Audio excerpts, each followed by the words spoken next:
আমি জীবনে অনেক কিছুর ভিড়েই হেঁটেছি, অনেকের মুখ চিনেছি, অনেক কথাই কানে এসেছে, কিছু সরাসরি, কিছু ফিসফিসে।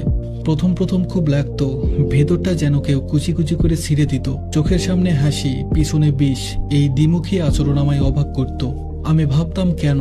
আমি তো কারো ক্ষতি করিনি, আমি তো সবাইকে আপন ভেবেছিলাম। তারপর একদিন বুঝলাম, সবাই আপন হয় না, সবাই আপনার ভালো চায় না।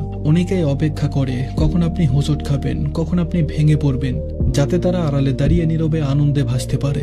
আমি তখন সিদ্ধান্ত নিলাম, আর নয়, নিজের শান্তি, নিজের সম্মান এবার নিজের হাতেই রাখবো। কারো কথায় আর কান দিব না, কারো ছোট করে দেওয়া ভ্রুকুটি আমায় স্পর্শ করে না। যখন কেউ বলেছে তুমি পারবে না, আমি তার উল্টো জবাব দেইনি, শুধু মন খুলে হেসেছি। কারণ আমি জানি তারা আমার গল্পের লেখক নয়, আমার গল্প আমি নিজেই লিখব।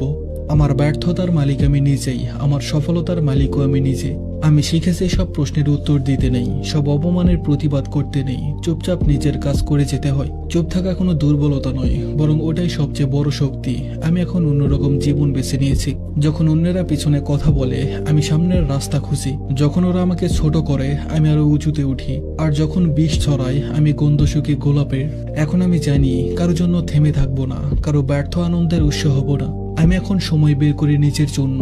এক কাপ চাই মুগ্ধ হই, নিজের প্রিয় বই পড়ি, ছাদে উঠে আকাশ দেখি, পুরনো ছবিতে হারিয়ে যাই। আমি বাঁচি, নিজের জন্য বাঁচি। আমি শিখেছি, কিছু সম্পর্ক ছেড়ে দিলে জীবন হালকা হয়, কিছু তিক্ততা মন থেকে মুছে দিলে নিঃশ্বাস গভীর হয়। সবাইকে সাথে নিয়ে চলা যায় না, এটা মেনে নিতে হয়। কারণ জীবনের পথে একাই হাঁটতে হয়, নিজের ছায়া সাথে নিয়ে। আজ আমি কৃতজ্ঞ সেই সব আঘাতের জন্য, যা আমাকে ভেঙে না দিয়ে গড়ে তুলেছে, সেই সব একাকিত্বের জন্য, যা আমায় নিজেকে ভালোবাসতে শিখিয়েছে। আমি এখন জানি, আমি কারো প্রমাণ নই, আমি কারো গল্প নই, আমি নিজের গল্প, নিজের সৃষ্টি, নিজেই শক্তি। ধন্যবাদ সবাইকে।